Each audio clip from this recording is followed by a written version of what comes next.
live. Right then, when you come in, there is no concept of having these little highs and hellos before that. So, Oh. look, that was the way it was supposed to be. I should not have had a conversation before. So then it's spontaneous. Otherwise, you already discussed how we're going forward. There is no use.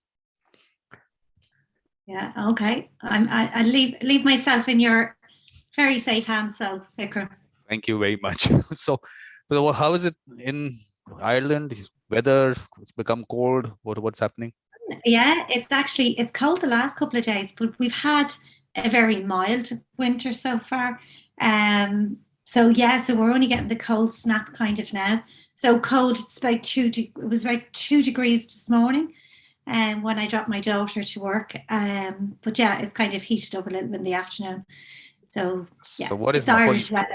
some mild according to you is what? Mild is 2 degrees, 4 degrees, 6 degrees. What is mild?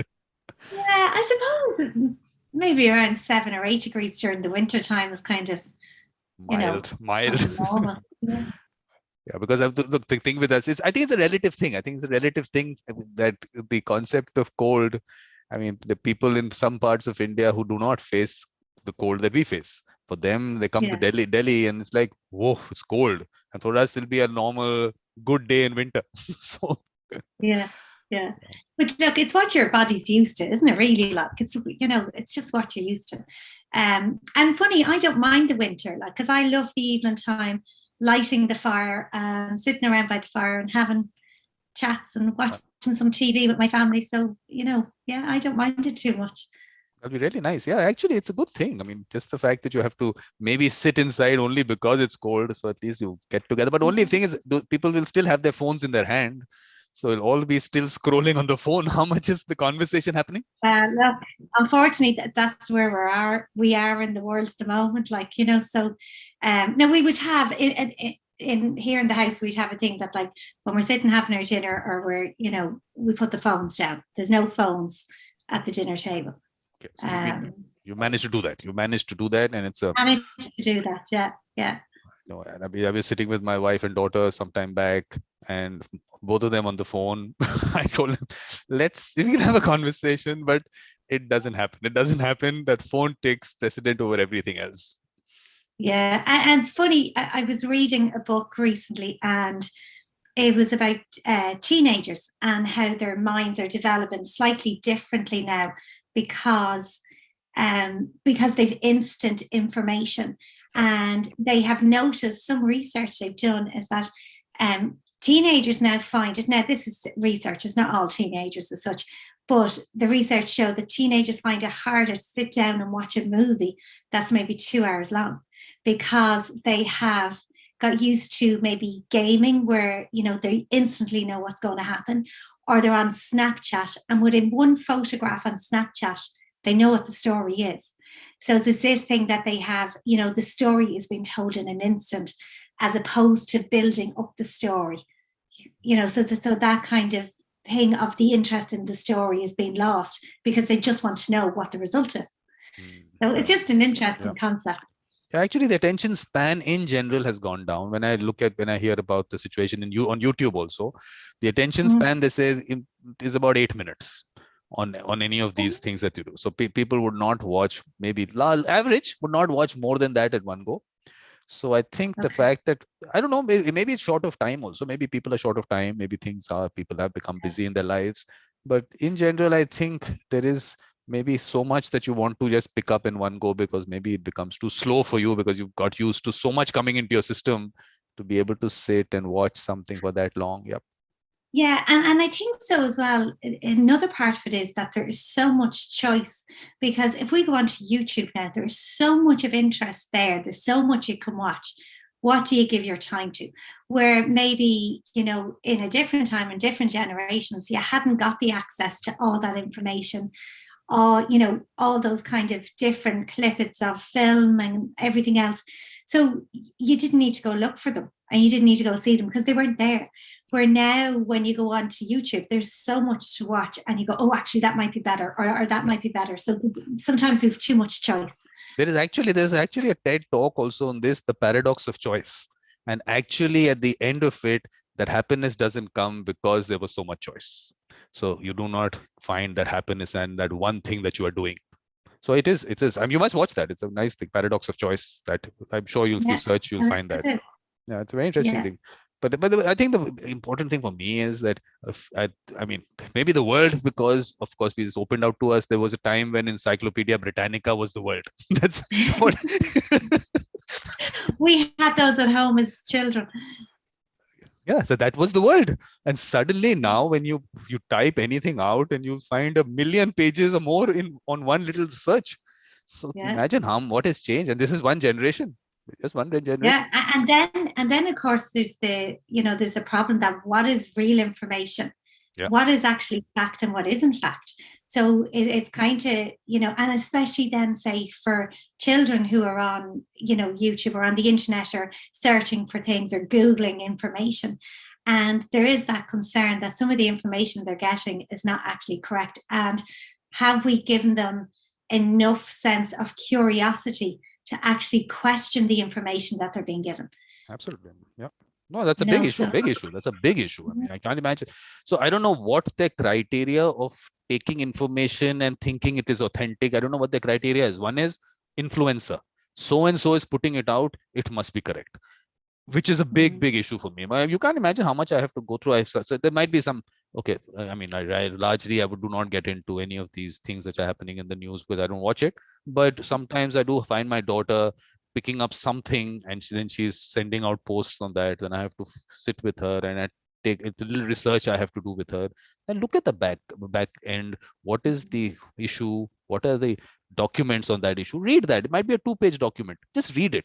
Don't let someone else take you in a direction because they might not even have read it. And there was one particular issue that was happening here in India, and there was this influencer who was putting out posts, and then I showed her an interview where that influencer said, I have not even read that 2-page document. Why should I read it? Can you imagine that? And this person, my daughter, picks up one post of hers, 6 lines, and then circulates it. That whole cycle that you are creating. So I had to, I mean, imagine the kind of research I had to do. It was like documents and again, here I'm writing out WhatsApp messages to her. I'm putting it all on a WhatsApp message, explaining the history, exactly what happened, when it happened, what the reasons are, this government's involvement, previous government's involvement, all that. And I'm doing all that just for my daughter. Nothing. I'm not, because if I cannot change her concept, how does the world change? But you see, Vikram, what you're doing there, I don't know, how old is your daughter, Vikram? One guess and I'll tell you. 15. Close, 29. Oh, 29. I have a 26-year-old son. You're going to tell me about him. Yeah, after you finish, you're going to tell me about him. Yeah. Yeah, but I find, well, I've 2 other children, so I have 2 daughters as well.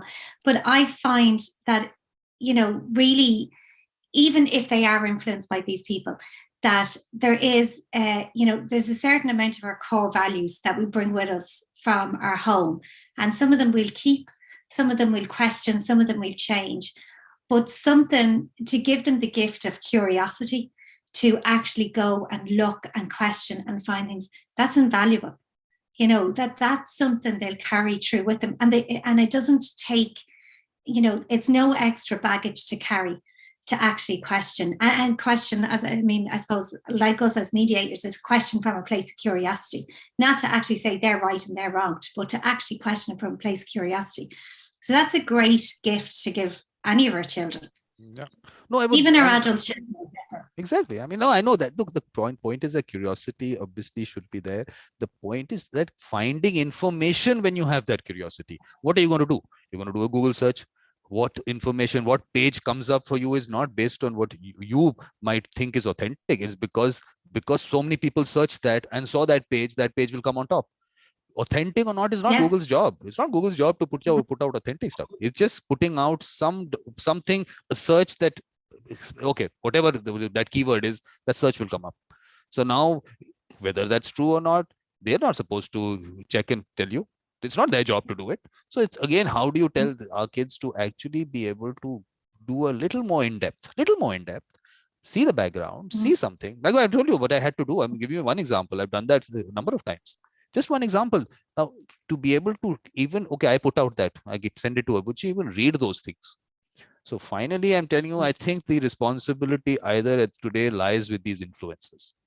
It relies on them to be able to do their work, because they don't understand that word influencer is such a strong word. They're actually influencing minds. And whether they understand that responsibility or not, or is it just another social media game for them? Okay, I'm on social media, I have so many followers. No, their followers are individuals sitting there somewhere looking up at you and saying, wow, this person is there, so whatever they say must be true. That's a responsibility. I think that is where I would want to hit, because how much can these kids understand? Because I'm telling you that one post I saw, so I understood she's looking at this issue, but this seeing so much every day. I can't even keep track, and she won't even tell me. I won't even know what all they're discussing. So these are serious issues, Andrea, very serious issues. As parents, we have to really think about, talk about it. I think we have to have a reflective practice session on these issues. On influencers. Yeah. Yes. And you see, then being an influencer is, for a lot of influencers. So say I have the age range of my children in my house. Well, my son doesn't live here anymore, but it's 26 down to 15. So a lot of the people that would influence the 15-year-old are probably fairly young themselves. Yeah. And, some would have a certain amount of sense of responsibility, but there'd be others that wouldn't have that sense of responsibility, because they actually wouldn't necessarily understand the weight of their word and what they're saying. And sorry, Vikram, I have my little niece. I'm minding my niece today. She's just coming in to see. Can you say hi to her? Can I say hi to her or not? Yeah. Oops. Good evening. Good evening, ma'am. So you that's my friend. Hello. What's your name? Andrea's niece. What's your name? That's Sophie. Say hello, Sophie. Hi, Sophie. No, she's been shy, Vikram. Her mammy's not too well, so she comes up to me on a Saturday, and I bring her to ballet dancing, and then she comes back to the house to me to have pancakes and Nutella is what she likes on them. Sprinkles. Oh, and sprinkles. Sorry. Nutella. That's and really sprinkles. Nice, Sophie. I want those pancakes with Nutella. That's really wrong. Please send some across. No. Will we get some for Vikram? Yes. No. Yes. No. Why? She doesn't want to share, Vikram. And no, her daddy's coming to collect it. Her daddy's coming to collect her shortly. He got delayed on the way up, but so I had to put the cartoons on inside for her to watch. But I'd say she was just coming in to see where I was. Are you going back inside to watch TV? No, but Sophie, are you watching cartoons on the mobile phone also? Do you watch cartoons on the mobile phone? On your at home with your father's phone or your mother's phone? Are you doing that? Because I see some children are doing that a lot. I mean, they're spending all the time watching cartoons on the phone. They're very young, at a very young age. But should they know? I do be amazed at their, how they can figure out technology and figure out, the touch screen, or I find that if they're used to using, say, the iPad or using the phones, they'll go up to the TV and they try to swipe the TV. You'll be surprised. It's happened to me when I'm reading there was a text I was reading on a physical text that actually my finger was going there to scroll. It happened. But, yeah. So it is. Yeah. It's okay. I mean, it's okay. Yeah. No, that's the way it's going to be. This is one of the, Sophie is one of the reasons. Remember, I was to chat on with Michael for his first, when he did the book review, and I got delayed. So Sophie's mammy she got sick, didn't she, Sophie? And she's been in hospital for the last 15 months, and Sophie has 4 other siblings. And so that day that I had to cancel, we were going, the community and a number of different companies around had gone in and redone the whole house to make a wheelchair accessible so that her mammy could come home. So her mammy came home 2 weeks ago on a Wednesday, and she's home now for good. but she still has, like, she will be in a wheelchair, but they've loads of help and loads of family, so they're doing really good, aren't you, Sophie? Yeah, and she's delighted to have her mammy back at home with her. Obviously, yeah. But what's happened? I mean, you want to talk about what's happened? Yeah, no, that's okay. No, she had a baby 15 months ago, so that would be Daniel, and it was during COVID, but unfortunately the birth didn't go as planned, so Mammy had an embryonic embolism, so but baby's fine and Mammy's on the road to recovery, so yeah. So she comes up to me on a Saturday to have a little time out, don't you? So Sophie, you must come every time that we are doing a show. You must come. You must participate in that. You must come with Andrea on the show. Yes, and you will. Would you like to see if they talk to Vikram again? Say yes. Say yes. Say yes. Say yes. Okay. Let me tell you, Sophie. I will not ask you for the pancakes. No pancakes for me. Just come in and say hi to us. That's it. No pancakes. Yeah. Yes. So she now it's okay. Now it's okay. Take her pancakes. Not going to touch them also. Not going to touch them. Right? But Vikram, we can continue to talk. She just sit on my lap. That's okay. Yeah. I mean, we can talk to Sophie also. That's another beautiful mind that we can have a conversation with. But that's okay. And she really is. She really is a beautiful little mind. She's only 3 years of age, Vikram, and she helps mind. She has a younger brother who is 15 months. That was the baby. And then she's 3 older brothers, but she helps in the house. When my brother, who is her daddy, is doing things, she helps in the house and she gets her brother's shoes out and she gets loads of stuff, don't you? She's a great little helper. So she's they're all gorgeous children. But yeah. Oh, that's really nice. I think that's really nice, Sophie, what you're doing. You should always help around. That's very nice of you. And Andrea, of course, is a wonderful person. You must obviously make her pancakes someday. Yes, Sophie? Oh, that's her favorite thing. Yeah, see, she loves coming up because she likes the way I make pancakes because I let her put chocolate spread on them. So, yeah, but she gets spoiled. But Nutella's taken over the world, is it? Oh, I don't personally understand the attraction, but the kids seem to love it. Everywhere in the world. I mean, amazing. Wow, one product can go all over. That's amazing. Yeah. But it's okay. I mean, there is I'm sure it's nice. It's nice. It is nice. Nothing. I would not say it's not nice, but I'm just thinking that how one product can cater to everyone's taste all over the world. So I think there is some common aspect that we have. We just have to tap into that common aspect that we all have. I think it's the feel-good factor of chocolate. I don't know whether you've seen a couple of weeks ago, I put a post up on, I think it was a Friday. And one of the things that came to mind that day was that every Friday when my dad finished work, he would have gone to the shop beside where he worked and bought each of his children a bar of chocolate.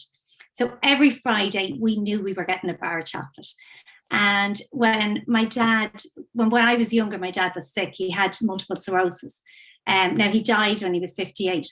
But the one thing, like, you were always worried about him because, you didn't know when he was going to be, go into remission and get sick and everything else. So as a kid, you kind of worried about those things. But every Friday he used to come in with this bar of chocolate for us, and the excitement, Vikram, would be running to the door.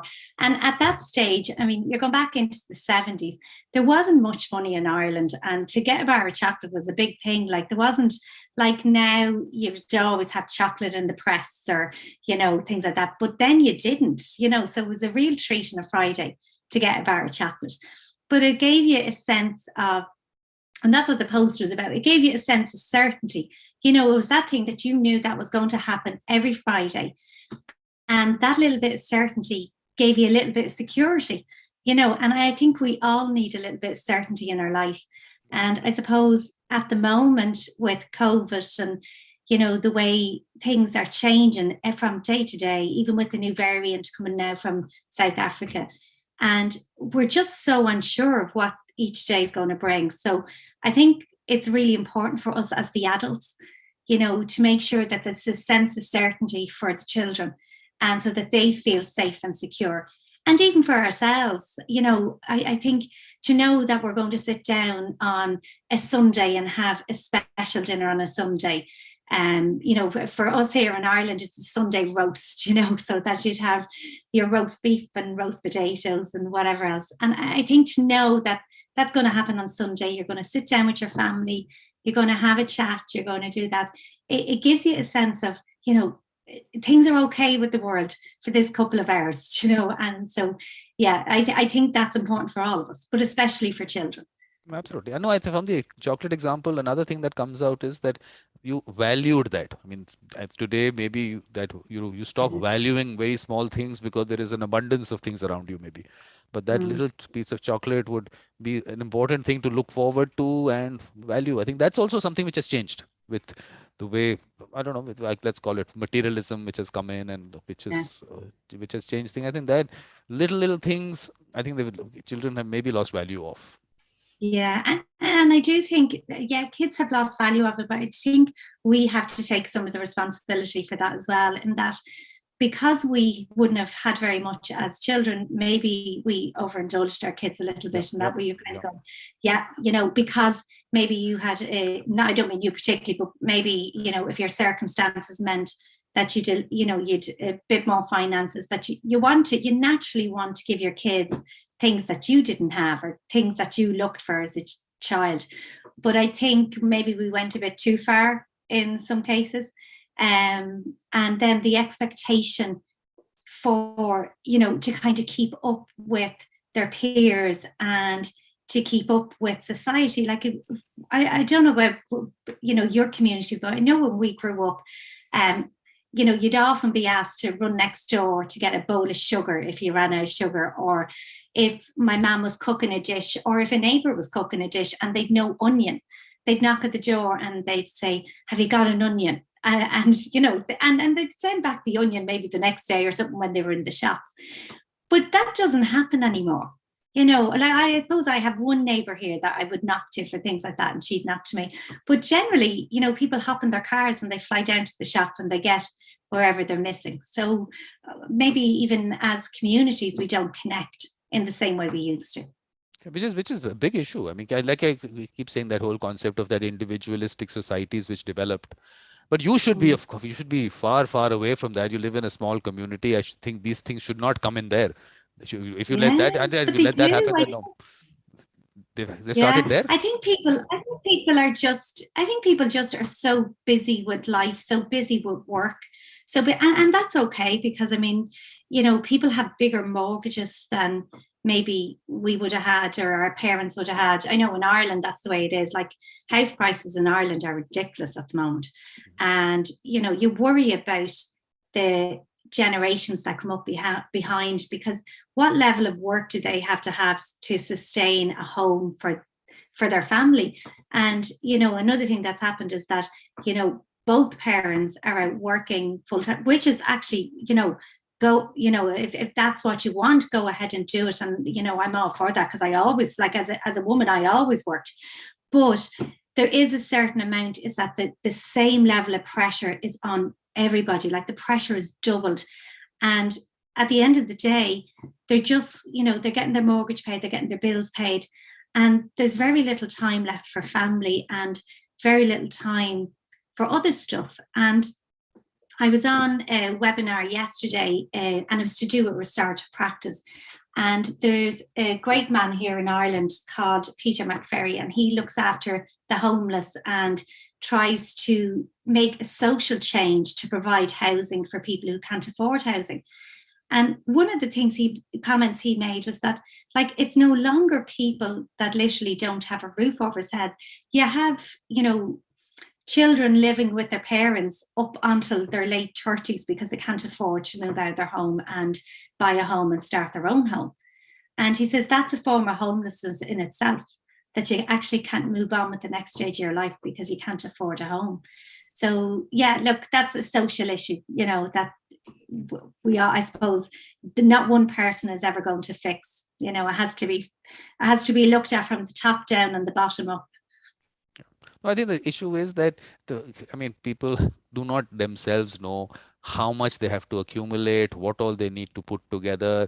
So everyone goes about picking up what they can, putting it all together, thinking that this is what you need. I think people have to understand that there are certain things which you do not require as you go along, only because of social pressure. If you're doing Yeah. it, don't do it. Cut down your needs to as minimum as you can. Happiness comes in, and looking at the other person and what they have is going to be, there's no end to it. I keep giving this example about, there was this big group, a business group in India. So they were developing a large complex, I mean, a residential complex, huge one, huge complex. So obviously picked up money from the market and everything. Now siphoning out money, greed, siphoning out money. And I was generally talking to someone who knew this person who were running that company, and they said within themselves, the happiness doesn't come anywhere because of the fact that you're looking at the other person. Now, here, what were they looking at? They could afford a private jet. Okay. They have another person Mm. who has a private jet. They are comparing that that person has a 5-seater private jet. So I have to get a 7-seater private jet. So now they're Yeah. competing at that level.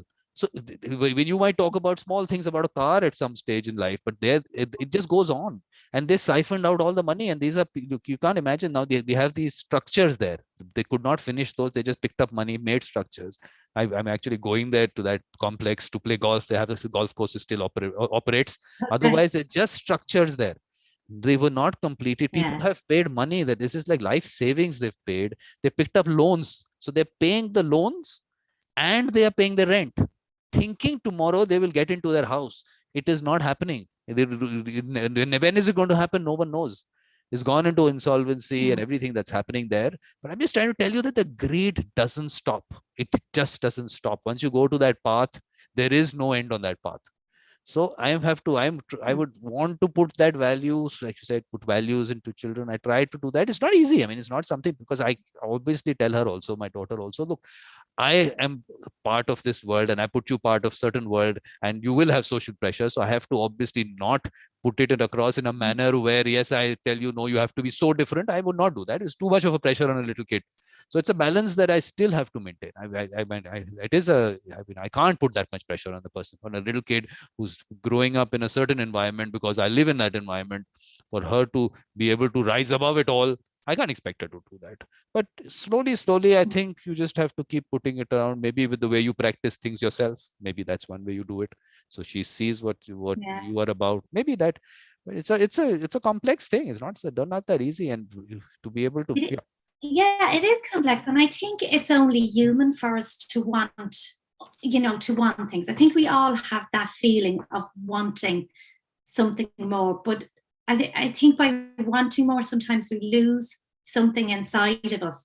And it's trying to figure out what that void is and, fill it with something else. Now, look, that sounds very simplistic and very and maybe it's not the way of the world now. And with age, I think as you get older, you realize that you actually need a hell of a lot less than what you have. But we all want a fairly comfortable lifestyle. We all want to be able to do the things we like, be it play golf or do whatever it is we do. But I think that the trick is not to let those material things kind of consume us. And, I've found as well that when you're involved in something that you feel strongly about, so say like mediation, and you have that sense of purpose, and you can feel that that's, that actually can make a difference, and you're surrounded by people, regardless of whether they're like-minded or not, but people who are trying to make a difference in some sort of way, or who feel passionate about something. It gives you more than that maybe adrenaline buzz that you get from buying maybe something materialistic. And I think when you experience that, it's very hard to go back to just the material things. Yeah. No, for me, I tell you, right from when I was a kid, that aspect never ever struck me. Never. The materialistic, the wanting, this never came up. Just good conversations was what I actually enjoyed, and that's like today also. That's what I enjoy doing. Just have nice conversations, and Yeah. nothing more that you need.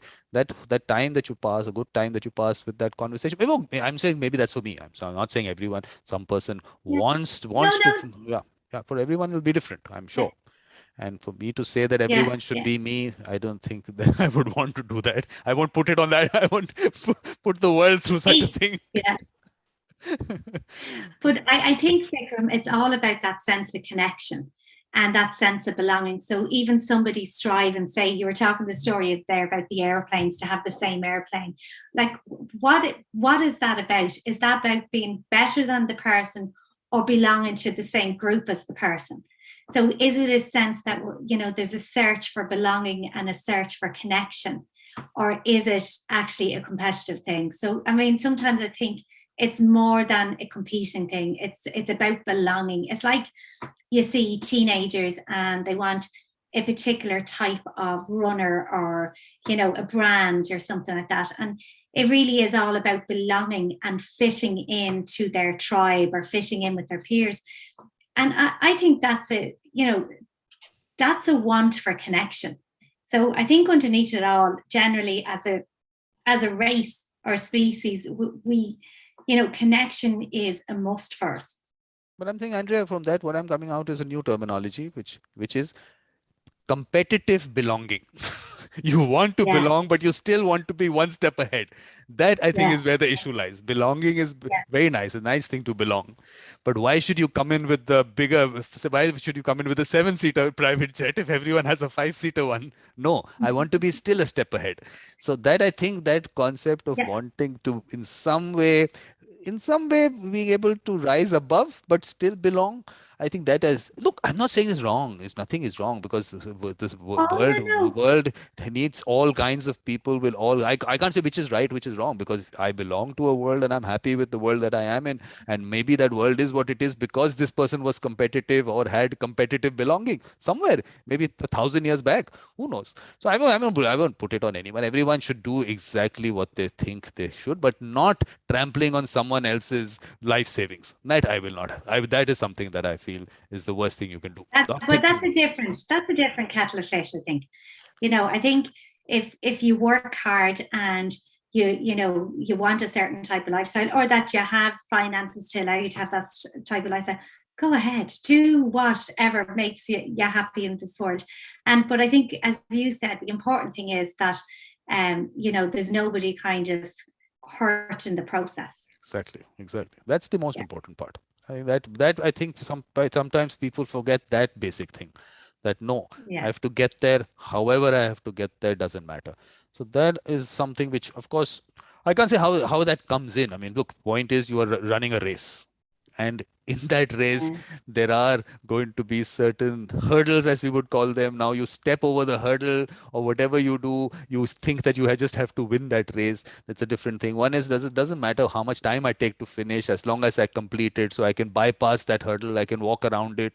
It could be whatever way your attitude towards things are. So how you look at that end. When is that end going to happen? Does it have to happen today, or is it all right if it happens tomorrow or day after?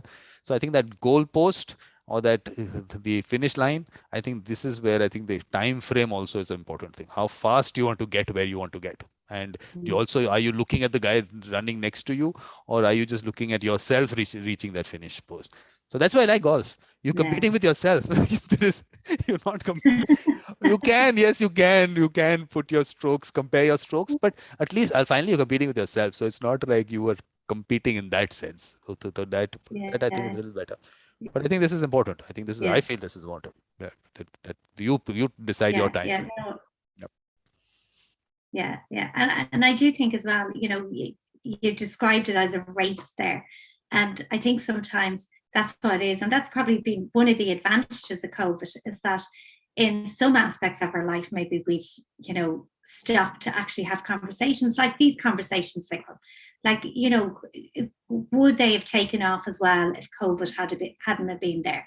Would people have stopped to have the time to actually tune in and listen? And really, we learn so much from each other. And I mean, you and I come from completely different backgrounds, completely different cultures. We would have very similar beliefs in a lot of ways, and similar mindsets. But like, we've had some fascinating conversations over the last few months. And like, that wouldn't have happened if we hadn't had the opportunity to stop and talk. And maybe that's one of the advantages, if we can kind of pick the positives out of COVID, is that it's allowed us an opportunity to connect with people maybe that we would have never connected with. I mean, we look at the reflective practice group we had last week. And, with people from all different parts of the world, grouping together, working together, learning together. I mean, that was a fabulous experience, to have that connection online. And although it's always nicer to meet in person, I do think people have connected a lot more than they ever thought they would on Zoom. I feel at this stage, I probably know, I would, if I met you in the street, I'd chat to you as if you were a friend, and yet we've never met, so it's those connections have been built up over Zoom. I think I have a sleeper. Yeah, that's how boring our conversation is for her. Sometimes boring conversations are good. At least she's sleeping. Conversation put her asleep. No, but I'm saying the Zoom world for me is actually what it's going to be. I realized that this is ideal for me. It works out really well for me. There was someone saying there was this conference, physical. Can you come there? I said, no, this is it. Everything for me, the mediation world is going to be an online world, because it is ideal. The combination of how much you can spend time on yourself, for yourself, and also connect with people at the same time would not happen any other way. For us to meet, for me to get on a flight to come to Ireland and then come to your village and all that, to have a conversation which we'll have right now, it's so much going around it. Yeah. But this is so much easier. Yeah. I mean, I think it's, and I'm telling you, I was talking about this in that there was that mediator experiences that I've started. So there was Gabriela from Brazil, and we were talking about this, that connection comes through with people. This is, people might have thought that, Zoom might not be able to do it or whatever. No, it just happens. And of course, we were going through, beyond that, I was talking about the soul and all those things. And she said that obviously, she had theories behind it. Whatever I said, she had theories behind it. So the fact of how the soul connects, and it doesn't matter. Of course, physical space doesn't matter and all that. So interesting conversation. You must watch it if you have time. You should. Yeah, I will do. And I think it's even like, regards to being the souls connected, I think our minds connect as well. I think we're, as much as, we'd have different perceptions, and people might have biases, and people might have things like that. When we challenge our mind to look at things in a different way and talk and have conversations, like, the only thing it's doing is actually creating more networks inside our brains and helping us kind of grow as a race and everything else. Because when we question things that are inside us and beliefs, it helps develop our mind. And that's being passed on to the next generation. And then hopefully they'll develop theirs. It's like when you were a child and your parents parented in a certain way, and you kind of say, I'm actually going to do some of that different. I'm going to do this. And I'm going to do maybe something a little bit better. And you go and you become a parent and you realize it's a lot harder than you thought it was. And maybe some of the things they did was actually, wasn't too bad. But you might tweak it a little and you might improve it a little. And then, then the next generation will probably say the same thing and they'll improve it a little bit. And it's the same, even though I'm talking about family, I would hope it's the same with society, that we can, each generation, we'll give them the opportunity to make it better. But I think we have to support. I mean, you can see even now with, climate change and everything else, it's the young people who are so passionate about it, who are fighting this fight, and they're going to be our voters in, once they turn 18 years of age, and they need to be listened to and they need to be heard. And they're trying to do a better job than we did. And that's okay. We have to accept that, the next generation, like when kids go through puberty from the age of actually 13 to 24, their brains are developing in such a way that they're meant to take chances. They're meant to take risks. And the reasoning behind that is, for us to evolve as a species, new things have to be tried. And that happens in that, that little gap. So these teenagers that are coming up, they actually are testing the waters. They're pushing the boundaries. And we should allow them to do it to a certain extent, because maybe they can think of something that we haven't thought of, because they're coming from a fresh mind. But the only thing that I've noticed, I mean, when I look at statistics in terms of elections, you said about them voting, when I see that they're actually moving away from that sense of belonging towards the country as such. They're not voting that much. I was looking at the situation in the US, and I was, of course, talking to this. I was trying to put this across to Ken also. He was talking about democracy. I said, democracy doesn't exist in the US or in India. Only 30, you get 33% of the votes in that country, and you are making the government. Out of the entire 100%, if you get 33%, you're not a democracy. It's a minority ruling, I think. But the young people are staying away. The 37% of the people stayed away from elections and voting. These are things that we have to question ourselves, that are we not creating an environment that they don't want to be part of it, so they've created their own little world. Like, I've created this little world of mine, so I don't know what's happening outside. I don't know what is happening in the news, because I'm Yeah. creating that little world. So maybe they're also just creating that little world of theirs. And okay, there is a country out there, there is a government. They do criticize it whenever some influencer comes up with some post, and they will circulate that post, because criticism is what sells. And that is what influencers play on. Saying nice things about anyone doesn't give you those viral tweets or whatever other posts. So the negativity goes around, and they pick up that, and they can go around doing it. But I don't think that sense of involvement and them thinking that in some way they can influence things, I don't know whether that's come through. Or maybe they got so used to having influencers, maybe they don't think they can influence. I don't know what that's just a concept that I think.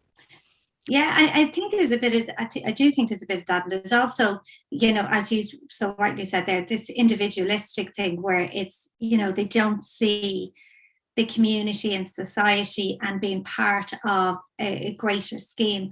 But then that goes back to the roots of our communities, as in knocking into the neighbour for whatever ingredient you've run short of. When we were children growing up in Ireland, when you're out playing on the street or out playing with the other kids, if you did something that was wrong, one of the other neighbours would say, hold on a minute now, that's not okay, you're not to do that. And so, you were kind of, everybody was involved kind of in the round of you. You wouldn't say, people would be reluctant to say something if they saw kids misbehaving or doing something that was going to be dangerous to them. They'd be more reluctant to say something now, I think, than they would have been maybe 30 years ago. Absolutely. Or 40 years ago.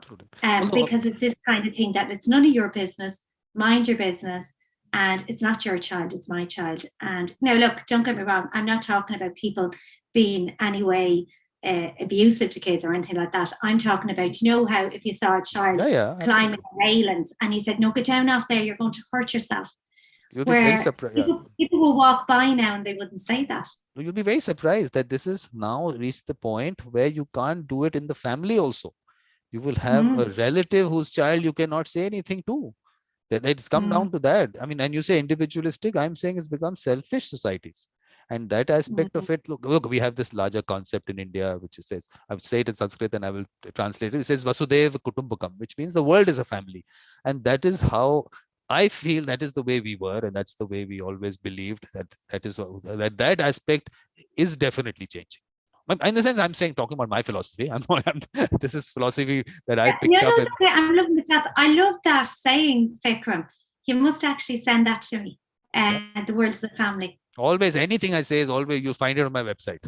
You'll find it there. It's there. Oh, that's such no one looks at my website. That's a different thing. But these are very basic concepts. I put it up there because these are such basic concepts, and these are things which, of course, maybe I grew up in that kind of environment that you felt that. I never felt anything beyond. I mean, everyone is the same part of your family kind of thing. So like you said, telling that child on the street is part of your family kind of thing. I've always done that. I've got kids and I've told them, and they take it. Okay, like you said, today maybe not. I don't know, because I haven't done that on the streets for some time. But maybe how it'll be taken. But I think still here it won't be that bad. But in some countries it'll be offensive. Someone will take offense to it, and I don't know how serious that conversation might become. So I can see that change must have happened majorly. Definitely. It's happening here. I see that change here. So I'm sure. And when you say, look, culturally different and all, I'm telling you, you will, as you go along and you will talk to people, like, of course, I talk to people from all over the world, and I'm sure you do also. There is no difference. This whole cultural thing, that what you grew up in, what you will ask people in every part of the world, and they'll say, yes, they were picking up things from the neighbor's house, and that's the kind of thing it was, that kind of thing. Everywhere will be the same. Nothing is different. If you, this whole cultural differences that people try to say, handling culture, I've never experienced that as an issue, because we are down, there are some basics which connect us, and that's exactly what you have to be, nothing beyond that. So if you can connect to that aspect of people, you will never, there's never an issue. I've never faced an issue anywhere in the world connecting with people, because it's down to some very basics that you connect at. On the other aspects of some other level that you want to connect at, which maybe I'm not, maybe some people are at that level, I'm not. So no, Vikram, I think for you though, if, as somebody who's been on the other side of Zoom with you, you're very respectful and you're very curious, and people love to tell their story. That's the truth. I mean, that's what, that's a huge part even of mediation, is making sure that, the person's story is heard. And I think that's why people connect so well with you, Vikram, is because you allow people to tell their story in their words, in their experience, and from an element of respect and curiosity. So that's, people feel very safe in, in the environment. So I think that's a credit to you, as opposed to kind of cultural differences and things like that. I think you just allow that space, which is, which is a gift, really, and it's a gift to be on the receiving end of it as well. So I do think that's very much part of mediation as well, and that allowing somebody to have their story told and to be heard, and to not have any judgment, and to just let them and be okay with, what their feelings are and what the emotions are behind their needs and things like that. And I think so. The space that you create for your guests is that same type of space that we strive to create when we're in a mediation. That's really nice words, Andrea. I never edit my videos, but I think this clip I'm going to edit for myself. I'm going to keep this for myself. Wonderful. Just to hear these things. Look, it's nice to hear the good things. It's just so nice. I mean, these are things you don't even think about. You're just going about life and you're talking to people because you are curious. And that, like I keep telling Michael, that little child kind of thing. I was just telling someone, I think yesterday only, that I love that inner child of mine, and I want to keep that. I'm not going to send him away. I want to keep him because I love it. Just the fact that curiosity comes from not knowing. I always tell people, I don't know anything. And it's when I start from, if I'm starting in a conversation, I don't know anything. I don't know anything from what your life or anything. But as we go along, everything will fall into place. Things will come in, because there is a blank canvas. But if I already start looking out and, okay, where does Andrea stay? Okay, I already have some image of Ireland and people from Ireland and everything. No, she's Andrea. She's not anyone else. So let's take it as an individual, and her life is. I think maybe what happens is we forget that these are individuals. We try to club things together for some reason. We want to do it. No, there is no clubbing. I keep saying this also about the number of mediators and mediation. I was telling Michael, I don't know whether you were there on that particular, I think when the book thing, you did not come for that book thing. I was telling him about reflective practice, that you have 8 billion people on this planet. They're all unique. No, I was there for that one. You were on that one. So that's it, exactly how it is. I think we're forgetting the uniqueness of individuals, and we're trying to club people together. However, whatever is convenient, like you said, is it Ireland or is it India, or is it that particular part of the Ireland or that particular part of India or whatever? You keep breaking down for some reason. No, it's an individual, and the individual has a story, and that's an individual story. It cannot be related to anyone else's story. It's so special that to even say that we would put something on our own in that one piece, that jigsaw puzzle doesn't have another piece from outside. It's all there. That's how I look at it. Yeah, and I think it's what you were talking about when you were the guest, talking about connecting through the soul, and I was talking about the brain and the different kind of stages of that, and then we're talking about like experiences, and even say the places you grow up, the way things were. How could you possibly be the same as any other person? Because there's so you have to take the holistic approach, and when you look at a person, although we might have similar basic needs, to survive, and I suppose social needs. We're all different, no matter what, no matter the sameness. Even in the sameness, there's difference. Yeah. So I might say to somebody, oh, I went to that school, and oh, I had that teacher, oh, and I enjoy that teacher. So what did you take away from that? Well, from me, this is what I took away. And the other person takes away something that's different. So even though you've had the very same experience, being in the same environment, you could take away something different. Yeah. So, two people could listen in on this conversation today, and, one person could say, God, they spent an awful lot of time talking about a lot of stuff, but about nothing. And somebody else could say, oh God, that one thing they said resonated with me, even though they both had the same experience. So basically, out of those 8 billion people on this planet, even if we find those few who understand us and understand this conversation, we're happy with that. That number is good enough for us. We don't have to cater to the entire population of the world. But slowly, that's what's happened. Certain, like I said, like-minded people or whatever, they started coming in, and they've been able to relate to these conversations. And I think they've enjoyed it. People have enjoyed them. They've written about how they've enjoyed these conversations. So I think you just have to keep going, because when I started that first episode of Evolution of a Mediator with Ken Clogue, feedback that I got from someone was that you didn't let Ken talk. I said, yes, I did not want him to take us to the path that he wanted to. The curiosity is something that is my curiosity. I have to take him the path that I want to take him. I had to explain to that person. He said, no, someone told me this. I said, look, don't listen to people. I was giving him that story of the father, son, and the donkey. I don't know whether you've heard that story. I'm sure you have. Yeah. No? Yeah. Okay. Basically, the father and the son are going to the market with their donkey. Yeah. So all three of them are walking.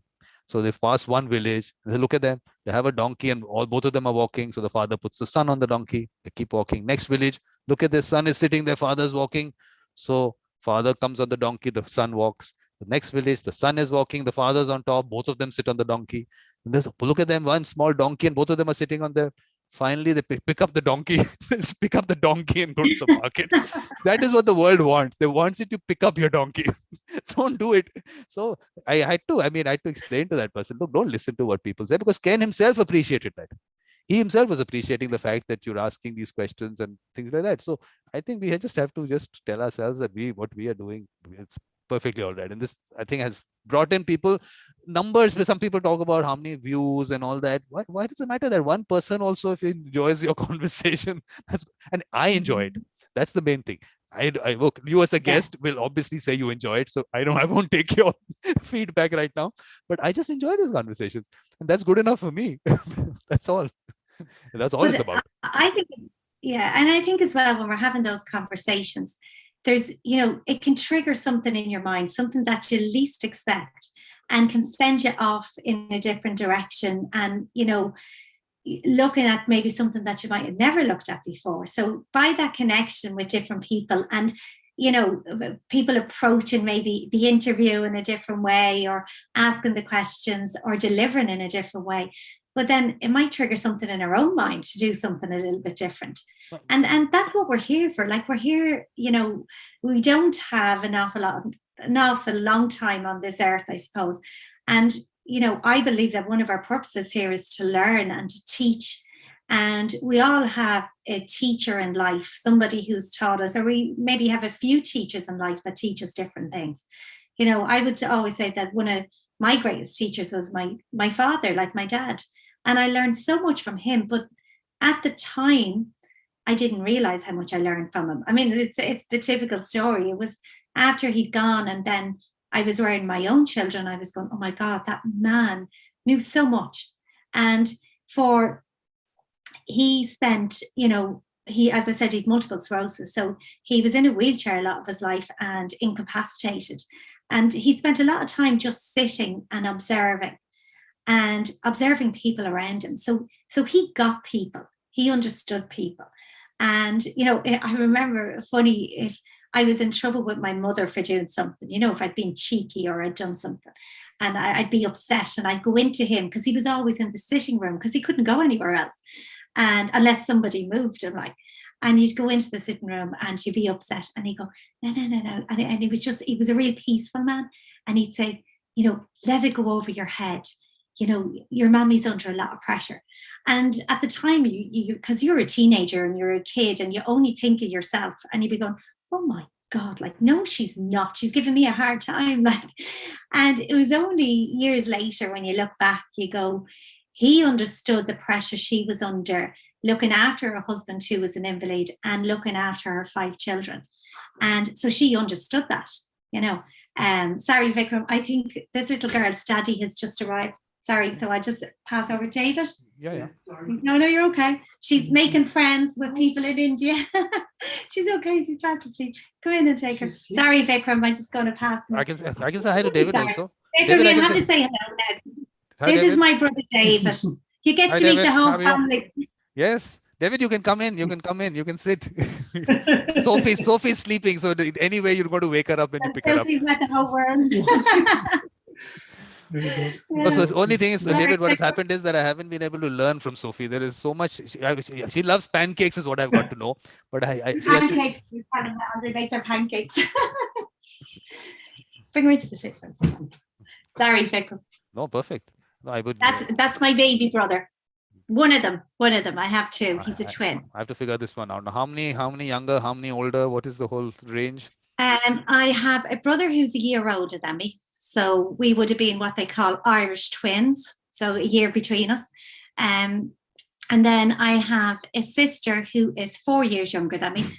And then I have 2 brothers who are 10 years younger than me. And they're twins. So there's 5 of us altogether. So I've 1 older brother and 2 younger ones and a younger sister. So I was kind of the eldest girl, number so 2 nice. And 9. Must be nice to grow up with so many siblings. It was, yeah, it was.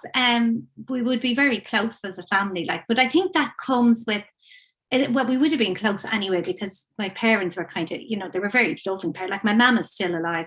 But when you grow up in a household where there's somebody who is sick, you work together as a team from a very early age.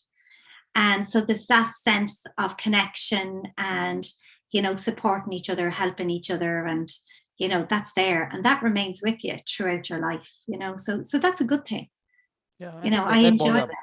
The bonding between the siblings, because of what your father was going through, I think the bonding between the siblings also must have been stronger because of that. I mean, helping each other out. And it was.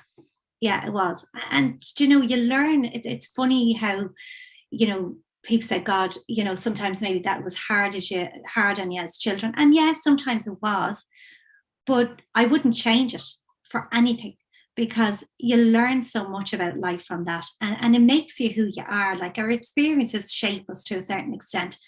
And, he was a very peaceful, loving man. And then my mum was very hardworking and very supportive and very caring. So, now she was a strong woman, like that. You didn't step out of line, and that she'd 5 children to keep on the straight and narrow and get educated out and look after her husband and try and work. So she was a busy woman. But yeah, we were very blessed. Like I would always say we were very lucky. But where is she living now? She still lives in our home that we grew up in. She lives on her own. She spends a good bit of time up with me, and then she spends time with my brother David that you just met, because his wife is not well. So she goes down to help him out with the children sometimes. And I think she's actually off with my sister today. So yeah, I mean, she kind of just moves around, and spends time with each of us at different stages. But how far is that home of yours where you grew up? Sorry? That home that you grew up in, how far is it from here? Oh, it's only about 12 miles from where I live. Sorry, I'm just getting a little kiss goodbye here. From Sophie. Bye-bye. Sophie's up. Want to say bye-bye to Vikram? Bye, Sophie. See you soon. No, don't be sorry. It's not bother at all. David, there's no issue at all. You can also join the conversation. It's just a conversation. You can be part of it. Vikram, he said you can go over and babysit anytime you like. That's one thing which is, it's been so long now. I mean, like I said, 29 years. It's a long time. Yeah. I should have been a grandfather by now, but that's not happening. That's not happening. They don't settle down as early as thing. Like I was saying to you, I have a son who's 26, And but I mean, there's no sign of settling down yet, like, you know. So Exactly. I was telling her that if she had a kid when we had her at that age, I would have been a grandfather. Would have been so nice to be a grandfather when you can maybe run with the kid, run with yeah. your grandchild instead of your grandchild taking you out for a walk, kind of thing. Oh, no pressure. I hope she's not watching Vikram. She'll feel under pressure. That's the best part about the whole thing. They don't even know what all. I, they've always been telling me all this time that I've been doing this. Why are you spending so much time, screen time, and all that? I even put it up on my website. And today was only I was telling. I thought my wife thought I'd taken it down. I said no, it's still lying there. Because that's the way it was. That's what I was told. Why do you spend so much time promoting mediation? I was kept. They were telling me that. So I said let's put it out. If what I went through is not easy, spending so much time, but it's good. But it's I think mediation is not even just about knowing or, you know, having a skill set or thing. It becomes a way of being, doesn't it, Vikram? Like it becomes part of who you are, because there's so much. It's so powerful, and it can do so much, even like within families, within society, even within the workplaces, because, you know, it's important that all those areas are looked at, because when we go to work, if we're under pressure in work, or there's, you know, conflict in work, and it's not addressed or it's not mediated, we're bringing that back into our family homes. And it's a bit like Ken said, that, you know, conflict is in three places. Like it's internally, it's relationally, and it's environmentally. I think they were the three said. And really that is so true. So if we have something going on inside us that we're in conflict with, we're going to bring it into our family life, or it's going to come into our workplace. And similarly, then, if there's something going on in the workplace or in the system that is our workplace, we're going to take it home with us, or we're going to bring it somewhere else. So, you know, there's all these things happening. And so it's important that we know that mediation can help. And it's not just about resolving, it's about addressing maybe problems issues that we didn't. Oh, sorry. There's some system thing has come up here trying to, sorry, it's gone now. Something was trying to, Siri or something was repeating back to me what I just said. But if we don't address those issues in all the places, we're bringing them back into all aspects of our life. And for me, mediation doesn't just kind of put a plaster on it. It helps you look at what's underneath. And really, when you look at what's underneath, you can move on, or move on to a completely different place, in that you'll start learning about conflict in yourself, and you start understanding why you felt that way. So the next time you're triggered, or the next time something happens, you approach it from a slightly different mindset. And I think mediation allows that to happen, allows that self-discovery in the midst of an argument or in the midst of conflict. And so I think that's why to me, it's just such a better way. And I suppose that's why I feel passionate about it. Well, like you said, it's just a way of life. That's it. And that is why the way I am wanting mediation to develop is totally different from this whole technical way that it's been put out, is because it's just a way of life for people. It's just something that they do. There's a natural ability. They just do it. They don't even know they're doing something, and it happens. So that's what those are the people that you want, whom you want to take forward and get them into the fold. So that is the target for next year. That is the target. How do we get to those people? How do we get them in? And of course, at the same time, create a profession for them. I think that's the biggest challenge, which is going to be. So all those things are going to happen. There are certain things which I planned, which I will announce a little later in next month. So those are things which have to happen. But I'm going back to this whole conversation thing, and the fact that talking books, because some of them don't read, some of us don't read them. And look, why people ask me, of course, oh, you really don't read them. I really don't read them because of the fact that if you can have a person, first of all, you have to find the right people. It's not that everyone. So you have the right type of people. So you're having conversations with those people, and they have picked up the essence of what they've read and what they've experienced. And because you have chosen that person whom you know would, in terms of what the experiences are, would relate to them the same way that you would relate to them. So they will give you the essence of their day or their week or their month or their year in what, maybe 1 hour, 2 hours, what they've picked up. So imagine that you've got the essence from a person whom you know is someone you can relate to. While in a book, you're picking up someone whom you don't have any idea about, and you brought that person into your mind. And now every word is, of course, takes you somewhere. And it's not that it's not just any word. I mean, it's taking you somewhere. It's putting you through something. So is the right person putting you through that?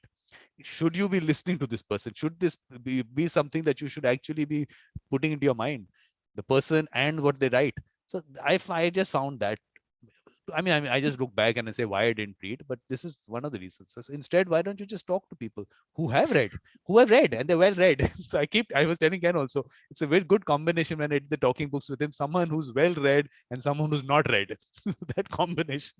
So have people who've And done see, that. I come from a completely different mindset because I love books, absolutely love books. And it started at a very young age. But I think for me, books started off as, you could kind of escape a little, you could get lost in a book or in a story, or, so for me, I I always, from a very young age, I always loved to read. And I suppose as you get older, then your reading style changes, or, what your interest. Like at the moment, I need to pick up a fictional book because everything I'm reading at the moment is all facts and things like that. But I enjoy them. Like I enjoy reading what other people think, and I enjoy I mightn't always necessarily agree with them, but if I have 2 or 3 books on the same topic, I might look and see where they overlap, or where they think the same, or where the thinking is different, or where. So I approach the books from a place of curiosity.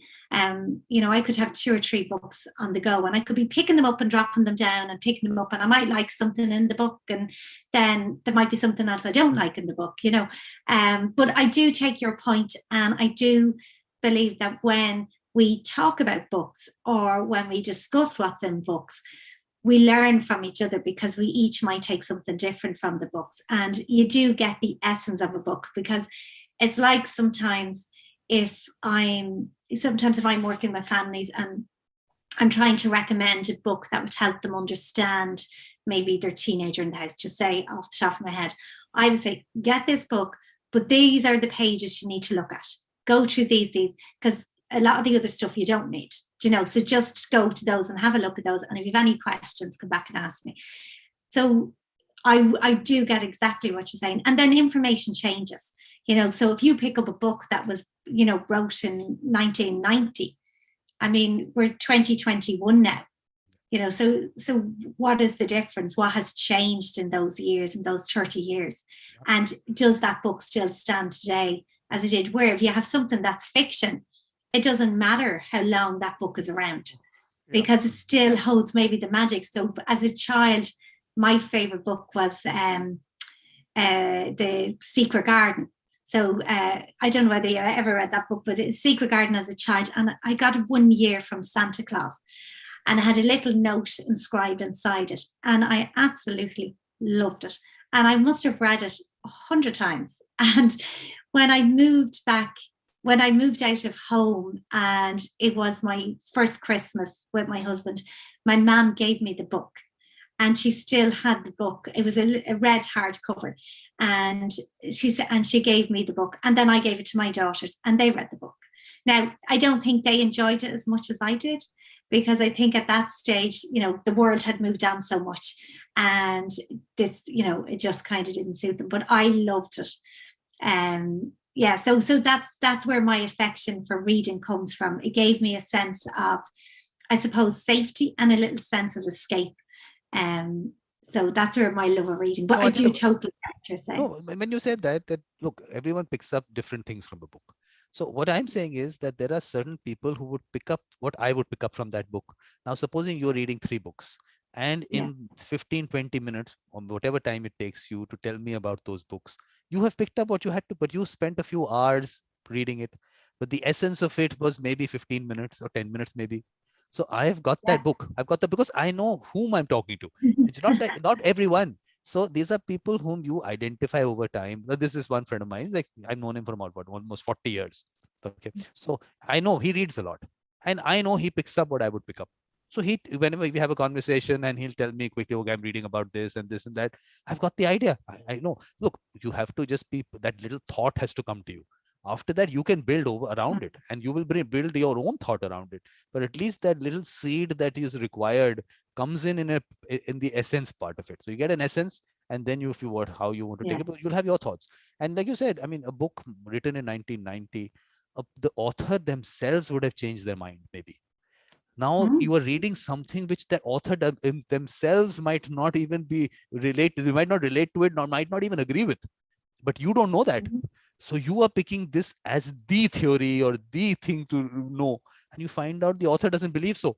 So how do you update yourself? The book doesn't get updated that fast. So there are a lot of factors. I think that's where curiosity comes back into it. That if you are reading a book, that you actually question what you read, and you do that little thing of discovery and kind of checking out some of the information before you use it. But that's why I said that's talking books with the author. We'll question the author directly about the book. No, but I think, Andrea, what comes out from this is that whatever books you're reading, maybe the one talking book series, one episode we'll have where you can tell us about the books that you're reading, or we can ask other people to come in, and in that little whatever gist of the book or the essence of the book, they can just give that. My reading will happen in that one episode. I might go through 10 books. I would have read 10 books. So I think maybe I should do that. Earlier, the talking books format was that we'll talk about a book with the author. Maybe one episode we can also have where you can talk about all the books that you're reading and just give me the gist of it, and everyone else who's listening. It's interesting that, because I'm telling you, it really worked. It's worked for me. They might have the same interest in books as I have, Vikram. Yeah, I will. I'm telling you, let's try it out. It'll be interesting. Well, I mean, that's the way. The thing is that finally what it comes down to is reading people like a book. That's what I enjoy doing. So, and that by itself. But it is a story. Like everybody is a book, and some people are closed books, some people are open books, and some people are easy to read. Some people we have to work a little harder to read. Some people will let you into so many chapters of their life and won't let you into some other chapters of their life. And so really, if you were to use that analogy, we are a little bit but we all have a story. We all have a story to tell. We all have, life experiences, and we all have something to teach. We all have lived something that will help somebody else in their life, no matter how small that is. And so, maybe so actually going back to that post on the Friday and the bar of chocolate, I had a message from a lady who had read that post and said, oh, actually, I think I'm going to do that for my daughter, and do something every Friday, be it a games night or be it a bar of chocolate and this, that and the other. And I mean, a lot of people had said that or had given reflections on what they did as a kid. But what came back to the end of that message was, I was diagnosed with MS 11 years ago, and she wanted her child to have that sense of certainty that it brought me, because I'd mentioned in the story that my dad had MS. So she connected with me. So that little part of my story helped her, even though that wasn't the intention. The intention of the story wasn't anything to do with multiple sclerosis or sickness. It was about certainty and the sense that maybe that one little thing that happened every week gave me a sense of certainty. But what was interesting was the piece of my story about MS helped somebody else, even though that wasn't the intention. So I think there's parts of all of our stories that can help somebody else, even when we don't realize it. Exactly. And those are certain things which you actually don't realize, and you might want to put out something that you think people will benefit from, but they might benefit from something so basic that you take for granted. So that is why, look, that was the whole idea of putting these conversations out there. We could have always had a conversation on our own, but just putting it out, someone gets benefited in whatever way. That by itself, how does it matter? I mean, what are we doing? We're just putting it out on YouTube. It's a video like that. But yes. Yeah. Well, Vikram, even somebody to say that, you can have a conversation, say like today, a child came in, Sophie came in and sat up on my lap. We could still have our conversation. So, it was maybe somebody who's reluctant to have conversations or to have that Zoom online because they've a busy house or they've this, that, and the other, or life is happening. And, it's okay for life to happen. Exactly. We all have life happening, and we all, have committed to certain things or have a responsibility for certain things. And that's okay. And we can still do this as well, so we can, it's about taking the person as the whole, as regards kind of their family, their commitments, their responsibilities, and their passion, and, for you, your passion is mediation and talking to people. For me would be the very same. It's that sense of connection, and it's mediation and the power of understanding conflict and helping people move on from conflict. So I think we're all, even though we're different, we have things that help us connect. First of all, you have to take that out. We're not different. All of us are the same. We just have to find those similarities. We're all the same. We're all the same. You just have to break out of a lot of other things that have been put around us. That's why people talk about culture in mediation and all, and keep discussing, and then talk about culture in countries and how you would deal with mediations in that country. I'm saying every family is different. Every person who grows up in that family is different. That culture of that individual is so different to even say that each mediation is a cross-cultural experience, because each individual comes from a different cultural background for themselves. And so I think that maybe we read too much and get a little too much into theory and move away from the very basic essence that individual is an individual. Like I go back to that. So that's how that individual has to be taken as that and nothing around them.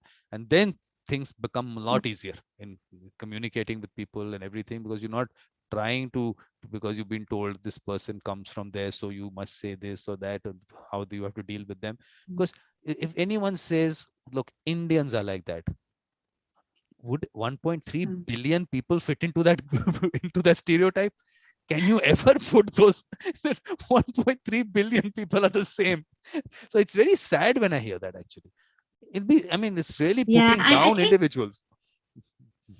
Yeah, and I think stereotypes can also it can be easy to put somebody into a stereotype, because then we don't have to accept our sameness, so, it's like if you're doing a dialogue session or you have a group together, and, if there's any type of biases there, and they meet this one person, they go, yeah, but they're different. They're not like the rest, and they kind of, and you say, no, but we're all different and the same at the same time, and when we put people into these boxes of just being, you're this, you're that, or, it kind of, it stops us. It puts a barrier between us actually connecting with them, because it becomes them and us, as opposed to just, we're all on this same journey that is life. We're all going through the same process. We've all come from a family or had a family. We've all experienced loss. We've all experienced joy. We've all experienced a lot of the same emotions. So we've more things that are similar than that are different. I think the point is, where do you start looking at things from the similar and the different manner? The Irish accent, the Indian accent will be spoken about. So if we start talking about the difference in terms of the way we speak, that is such a superfluous kind of a concept. On the top of it, just the way someone talks, are you going to stop there? No, you're not going to stop there. It doesn't matter how the person talks, their language skills. How does it matter? You have to go beyond. And how much inside can you go? That is where you have to, let's say, I should not say grow as a person. Maybe it doesn't sound nice. Grow as a person, I guess. But I feel that how much can you go within the person and not stopping at something which is superfluous? Just how much can you do that? So it goes beyond the way a person looks, a person speaks, certain thoughts about some things. No, don't stop there. Just dig a little deeper. And as you dig a little deeper, you find that similar aspect lying there. You just have to reach there. And how soon you can reach that with people, it all depends. Some people, but it goes back to that thing about the book. Some of us are ready to read every chapter. Let somebody read every chapter of our book. Other people are not ready for that. And I think that's where patience comes into it.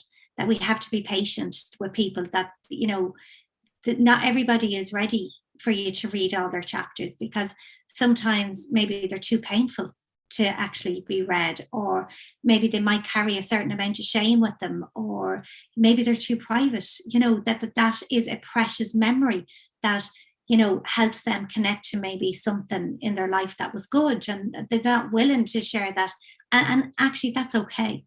And we have to be patient. And what happens then when we go into a mediation room and we've mediating two different people, and maybe one is an open book and ready, you'd often see where one is very emotional and happy to tell you absolutely everything that has gone on and, what's part of their life. And the other person might be very guarded and protected against that. And I think in the mediation room, we have to be patient with the person that needs the time to actually tell their story, because their story still has to be heard. Now, and I mean, but only having the respect to only go as deep as they want us to go. And I think that's what's important. No, it all actually comes down to how much trust you can develop. It all comes down to that, and how quickly you can develop that trust. And then, of course, like you've heard me say it so many times, the spirituality aspect of it, the energy around you, all those things are things which create it. It's not about being told that you should talk like this, or you should show empathy, or you don't even have to think about all that. It's just something that is created by individuals, and that it cannot be gauged by anything. I was saying, you can't put a meter and then say, okay, this is the level that you have to take it to. No, it will just come.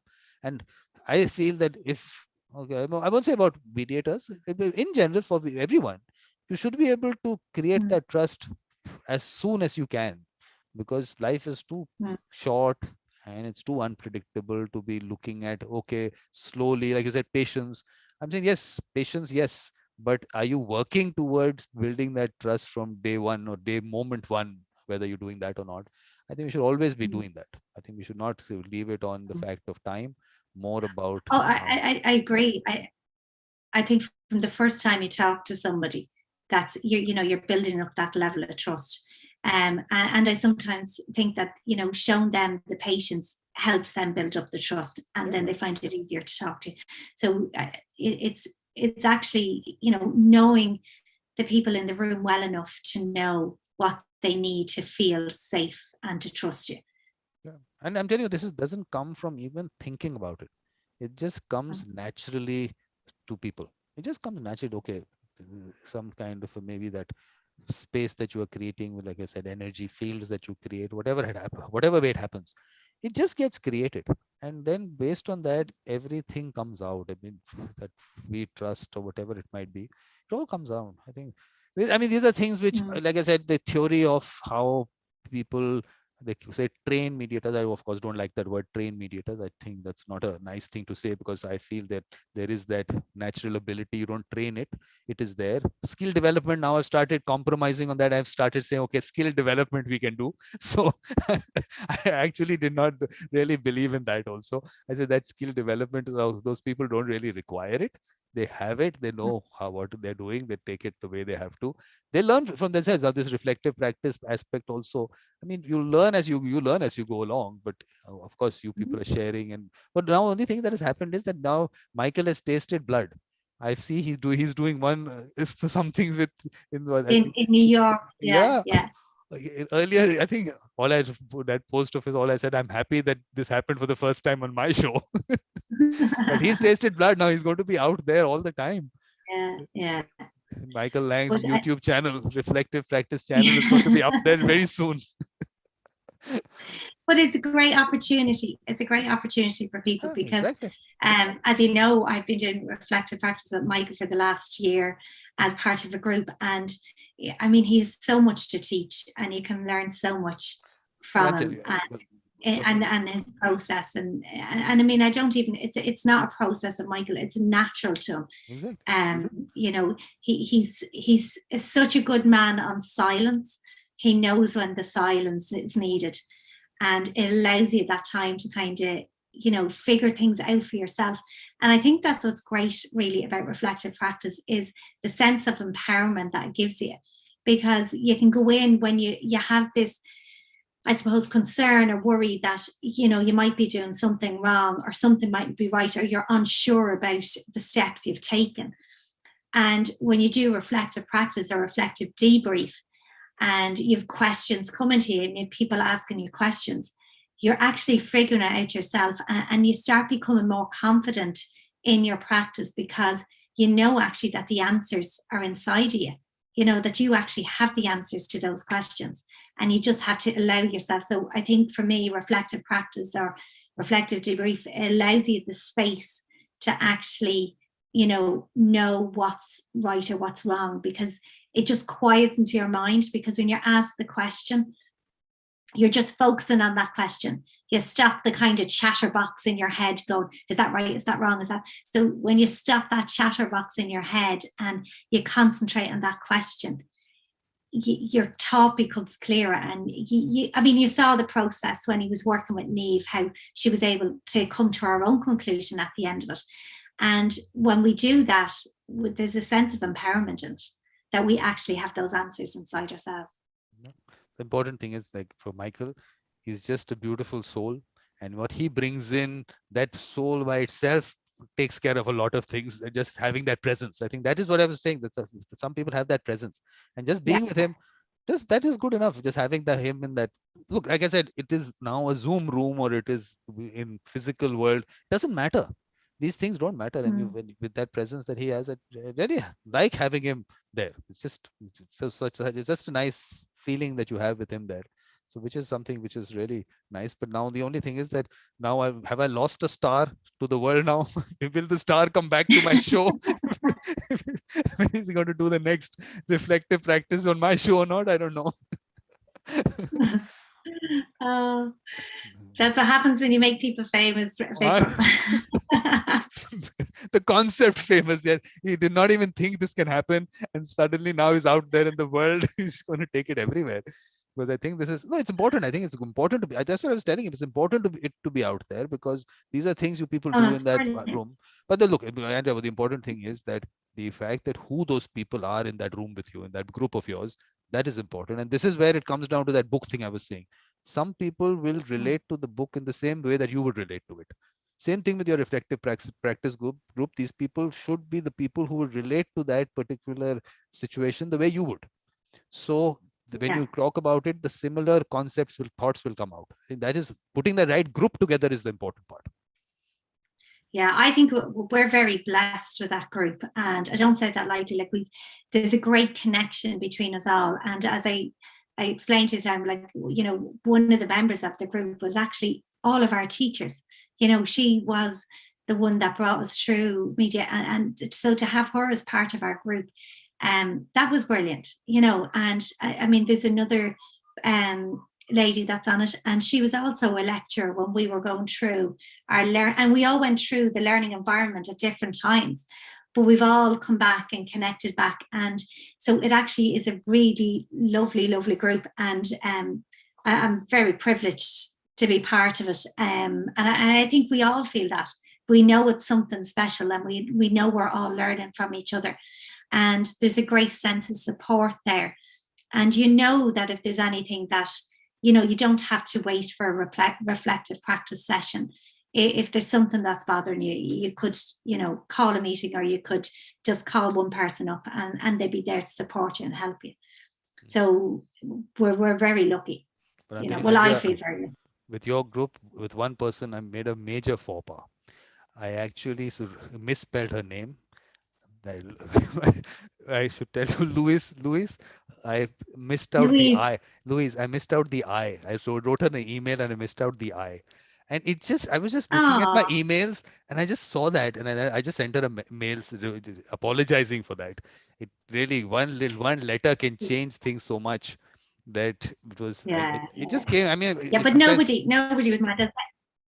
No, it's not done. It's not done. It's just that sometimes, I don't know, it should not happen, but it happened. But luckily, it's hard, Vikram. No, luckily I saw that. It just that when you see your mails there, you just maybe scrolling and suddenly you can see the first few words of that mail. I saw that and then I immediately sent her I think it was yesterday only I sent her that mail saying apologizing. Yeah, no, she wouldn't mind. I mean, as I think one of them said that on the group when we're doing the reflective, you're with the Irish group now. You're fine. We just love people and we love the chat, So, everybody's always very welcome. No, it was very nice. I think all of them are so nice. I don't know when you people are doing this again. I don't know what the plan is, what is happening on that, because there is lecture by Michael next month. So I don't know about the reflective practice things we haven't fixed up. Because now, like I said, I've lost the star. So the star is gone. Now to get him back to my channel is going to be a tough one. Vikram, I have to go in a couple of minutes because I have to collect my daughter from her ballet lessons. So my youngest daughter. So nice. No, that's a good thing. I think, yeah, we can always end whenever you want. You know me, I can go on and I never keep, for me, that the time factor is not a factor, and that's why I keep telling people, you have to tell me, okay, Vikram, I've had enough. I have to leave now. No, Thank you very much. It was a lovely conversation and it was lovely to have Sophie to come on and come in and sit in with me while we were doing that. So that's me, Vikram. That's the real me. There's no. Andrea, there is lots more. There is lots more to you, but the important thing is that the conversation was so nice that Sophie could sleep through it. And we could have said boring. No, children sleep through soothing music. Same thing. It was soothing conversation. Let's just say that this was soothing conversation for her. She felt safe enough to sleep. And Vikram, I'm laughing because I'm actually quite loud. So I'm laughing at her sleeping in my arms because I know I have quite a loud voice, and it's just the way I am. It's just me. I was born to project. So I don't know that I'd be soothing. I'd say I'd wake up any sleeping baby. But no, she's a gorgeous little thing, and I love having her here with me. Actually, I was going to send you a message saying, why don't you get some pictures of your village? It would be nice to see your village also. Some pictures of your village, but I must get some. I'll get some. Actually, I'll wait another week or so because they'll put up all the Christmas lights, and it'll be really nice. So I'll send you some pictures of Dunboyne in County Meath in Ireland. Yeah. Yes, because it'll be nice to see. I'm sure you live in a very nice place, and it's just living in a village. I do. I'm very lucky. I live in a lovely community, and the school is right across the road from me. So my kids literally get out of bed. Well, some of them too. One is in her final year of college, and the other one is working. He's a vet, so he works. And then my other daughter is in her final year in business and management. And then my daughter, Anna, who's 15, she is in what they call TY, transition year. So that's in between their third and their fifth year in secondary school. So in that year, they don't do all classes. So they get a chance to go out and experience different areas that they might like to work in. So at the moment, she's doing a bit of work on a Monday. She goes in as part of school, like she goes into a pharmacy and she does that on a Monday. And then she's going to work with me for a week and help me develop a program for TY. So that's going to be one of her week's work. So she's coming on and I'm going to, get her to go through all the different things on mediation. And she's going to help me pick what she thinks that the 15-year-olds and 16-year-olds would be interested in hearing about. And then she's going to give a presentation to the school. Wow, but that's really interesting. But I always thought that children should be exposed to different professions early, so that at least they know what they're getting into instead of what they hear about. Because a lot of people don't even know what goes into those professions. So definitely, I think this is a damn good thing if it's happening. Because I would have loved to. It's great. Yeah, and each of my children did it. Like Sean did it when he was 15, and Aoife did it when she was 15 as well. So it kind of gave them a sense of because when they go into college, they're only 18 years of age. Like they don't necessarily know the direction they want to go. So if they've had some sort of exposure to to different areas, that kind of helps them make their decision. I know they might change. Yourself, Vikram, throughout life, you change. Like I worked in, various different areas throughout my life. And then I ended up here. So you don't know where it's going to lead. Like they say, change is the only constant. and we have to take it as it comes. For me also, it's been change and change and change. It keeps happening, not a problem at all. But I'm not going to hold you back anymore. Yeah, You I'm have to going to leave. fly down and collect it. Thank you very much, Andrea. Always a Oh, pleasure speaking to you. Always a pleasure speaking to you. And I'm going to see you soon, wherever it you might will be. see me soon. Michael's lecture, definitely you have to come for that. And there is I a will. special, okay, there's a special something happening on the 16th. I'm going to be sending you that, Okay. please. It's at 10:30 So the India time. 16th December. That's 10:30 India time. Please just block that thing. So I'll be sending the email out for that. So because basically it's like 10:30 India time. Yeah, it's actually a special show, a special episode of Evolution of a Mediator. But there are certain announcements which I'm making there, so I'm inviting some people for that, which I had to also, after I finished this live stream, I had to actually take 2 minutes of your time. So what I'll do is I'll take 2 minutes of your time. Let me just stop this live stream. Thank you very much. Okay. And then I'll take that 2 minutes and then. It was a